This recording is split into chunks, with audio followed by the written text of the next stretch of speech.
ساتھ صاحب انتظار کریں. ساتھ صاحب جس طرح سے وہ پہلے کہا کرتے تھے کہ مجھے کیوں نکالا، اور آج تو انہوں نے 1993 کا جو ہے انہوں نے ذکر کیا کہ میری حکومت کا تختہ جو تھا وہ الٹایا گیا، اگر نہ الٹتا تو آج ہم ایشیا میں سب سے آگے ہوتے. دیکھیے، دل خون کے آنسو روتا ہے نواز شریف صاحب کی طرف دیکھ کے. دل خون کے آنسو روتا ہے ہر پاکستان کا باشعور. عدیل صاحب نے کہا کہ یہ جو سعد رسول صاحب کی صورت میں جو لوگ کچھ میڈیا میں موجود ہیں، کچھ انہوں نے بڑا اچھا کہا جوڈیشری میں موجود ہیں، کچھ سیاست میں موجود ہیں، میں کہنا چاہتا ہوں کہ ہم تو ہیں ہی گمراہ، ہم تو ہیں ہی بھٹکے ہوئے. آپ جیسے کہ آپ نے درست نشاندہی کی. شکر ہے کہ ہمارے معاشرے میں آج بھی عدیل بڑائچ صاحب کی صورت میں بھی کچھ لوگ موجود ہیں، کچھ ہمارے اس پروگرام میں موجود ہیں، کچھ دیگر طبقوں میں موجود ہوں گے. چلیں ہمارے پر چلتے ہیں، ہم نہیں کہہ سکتے جوڈیشری میں موجود ہوں گے یا کسی اور ادارے میں ہوں گے. کہیں کسی گھر میں کسی جگہ پہ ایک بہت بڑی بھاری تعداد میں کوئی اگر 100% نہ ہو تو 99% لوگ تو ایسے ہوں گے جو عدیل بڑائچ صاحب کی صورت میں موجود ہیں اس پاکستان میں. تو ہم جیسے چھوٹے لوگوں کو یا ہم جیسے چھوٹے پرسنٹیج کے لوگوں کو 1% 2% جو ہمارے جیسے ناقص لوگ ہیں وہ صرف اتنا سا تجزیہ کر سکتے ہیں کہ جہاں سے ہم نے بیٹھ کے دیکھا نواز شریف صاحب جو کہ ایک کسی بھی پاکستانی کے باشعور پاکستانی کے ہماری طرح عدیل صاحب کو دیکھ کے ہم نے سیکھا کہ خون کے آنسو روتا ہے ہمارا دل کہ نواز شریف صاحب پہ 1993 کے بعد کتنے ظلم ہوئے. 1993 سے پہلے بھی بڑے ظلم ہوئے. دیکھیں ان کو صرف ایک 1800 ایکڑ کے گھر کے اندر رہنے کا موقع ملا لاہور کے اندر. اتنا ظلم تو کسی کے اوپر بھی ہو تو وہ برداشت نہ کر سکے گا. چند ہی اور اس طرح کے لوگ ہیں پاکستان کے اندر جن کو 1800 یا پتہ نہیں 1200 ایکڑ کا، اگر میں غلط نمبر بتا رہا ہوں تو عدیل صاحب مجھے بتائیں گے، درست کریں گے، ایکڑ کے گھر میں یہاں رہنا نصیب ہو اور ایک چھوٹی سی جھگی ایون فیلڈ کے نام پہ لندن میں موجود ہو. ایسے تو بڑے کم لوگ ہوں گے جن کے سرور پیلس سے لے کے پاناما لیکس کے اندر تذکرے ہیں. دل خون کے آنسو روتا ہے کہ اتنے منفرد شخص کو، اتنے ایسے شخص کو جس پہ اتنے ظلم ڈھائے گئے ہوں، جس نے غربت میں زندگی گزاری ہو، جس نے روز آٹا چینی پانی ایندھن کے پیسوں کے اوپر قوم کے لیے تگ و دو کی ہو، جس نے موٹر وے اگر بنوائی نہیں تو اگر خود نہیں بنائی گارا رکھ کے تو روز کھڑے ہو کے بنوائی، جس نے اپنی وزیر اعظم ہونے سے پہلے پاکستان میں ایٹمی پروگرام شروع کر دیا تھا اور ایٹمی ان کا اور ایٹمی قوت کے وہ ضامن ہیں بظاہراً.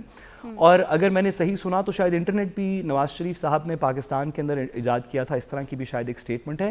اس طرح کے بندے کے ساتھ اتنا ظلم کہ اس کو صرف 4 دفعہ وزیر اعظم بنایا، مطلب اس کو موقع بھی نہیں دیا صحیح طرح. اتنا ظلم کہ 1985 سے لے کے اب تک اگر آپ درمیان میں ڈکٹیٹرشپ کے سال کچھ نکال دیں تو بیشتر سال نواز شریف صاحب کی حکومت تھی یا ان کے کسی پارٹی کی حکومت تھی.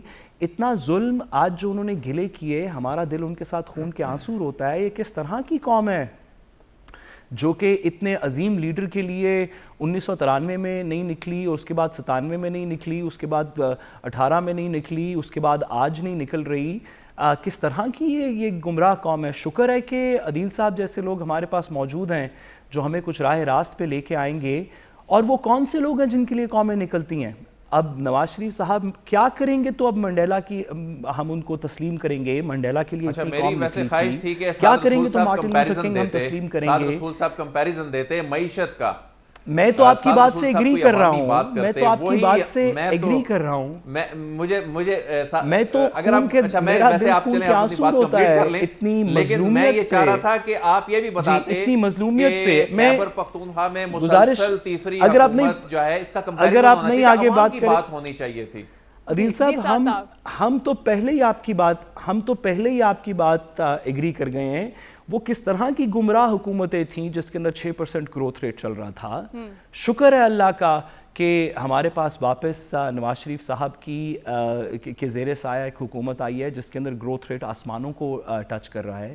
وہ کون سی گمراہ حکومت تھی جس کے اندر فارن ریزروز پاکستان کے $27 بلین تک تقریباً جا پہنچے تھے. شکر ہے کہ اگر ہم نواز شریف صاحب کی حکومت کو 1993 کے اندر سے نہ آج تک گراتے تو پھر تو کیا ہی بات ہوتی. وہ تو اتنی پرانی بات ہے. 1918 کی حکومت نہ ہم گراتے, 1913 کی حکومت اگر نواز شریف صاحب کی کو ڈسکوالیفائی نہ کیا جاتا تو بھی آج پاکستان کدھر پہنچ جاتا.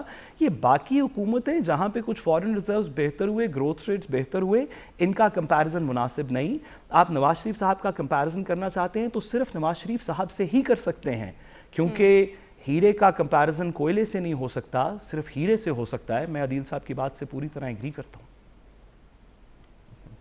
جی ٹھیک ہے. اچھا, میں اس سے پہلے کہ آپ حسن صاحب کے پاس جائیں, میں اس پہ مختصراً بہت مختصراً بات کرنا چاہوں. دیکھیں, میرا بات کرنے کا مقصد یہ ہے کہ ہمیں جب ہم عوام کی بات کرتے ہیں نا, مثال کے طور پہ ہمیں حکومتوں کا کمپیریزن سامنے رکھنا چاہیے. یہ تو کوئی بات نہ ہوئی نا کہ ایک جماعت کو بتائیں نا گروتھ ریٹس کا کمپیریزن, فارن ریزرو کا ایک جماعت کو پکڑا. تو مثال کے طور پہ جب ہم یہ بات کرتے ہیں بالکل ٹھیک بات ہے, بڑی اچھی بات کی آپ نے. جب ہم یہ بات کرتے ہیں کہ بھائی آپ کے پاس 4 حکومتیں تھیں, تو پھر ہمیں خیبر پختونخوا میں بھی بات کرنی چاہیے. یہاں تو مکمل آپ کو وقت ملتا ہے, یہاں پر تو آپ کو کنزیکٹو 3 حکومتیں مل رہی ہیں, بیک ٹو بیک مل رہی ہیں. اس کا پھر کمپیریزن ہونا چاہیے دوسرے صوبے کے ساتھ. پھر وہاں پر کیا مسئلہ تھا؟ اس وقت تو وفاق میں بھی آپ کی حکومت تھی. تو جب یہ بات آتی ہے, ادھر سے آپ گول کر جاتے ہیں. لیکن آپ یہ کہتے ہیں کہ جی آپ کو 3 حکومتیں ملیں, اس میں آپ نے کیا کیا, پھر اس میں کمپیریزن کی بات کرنے لگتے ہیں. تو آپ پھر آ جاتے ہیں 2018 کے بعد. خود پاکستان تحریک انصاف جو ہے, جب اس کی حکومت 2022 میں ختم ہوئی, وہ خود اس کو جسٹیفائی نہیں کرتے, وہ خود اس کو ڈیفینڈ نہیں کرتے. وہ سائفر پہ چلے گئے معاملات, وہ چلے گئے رجیم چینج پہ. بیانیہ تو کارکردگی کا نہ ان کے پاس ہے, نہ بیانیہ کارکردگی کا. ہم یہ نہیں کہہ رہے کہ ان کے پاس کارکردگی کا بیانیہ ہے, ہم یہ کہہ رہے ہیں کہ آپ بتائیں نا 2018 تک کی جو انگلی پکڑ کے چلنے والی حکومت تھی, اس کا پھر کمپیریزن کر لیتے ہیں ہم 2013 سے 18 والی حکومت کے ساتھ. ان جب کمپیریزن میں بات کر لیتے ہیں, کرنا شروع کرتے ہیں, تو سعد رسول صاحب پھر وہ کہتے ہیں کہ جی بڑا ظلم ہو گیا نواز شریف صاحب کے ساتھ, یہ تو جی آپ نے کیا بات کر دی, یہ تو جی بہت بڑا, جی انہوں نے تو 4 حکومتیں چلائیں, عوام کو کچھ نہیں ملا. بھائی فیکٹ سامنے رکھیں. آپ جب بات کرتے ہیں کہ 4 حکومتیں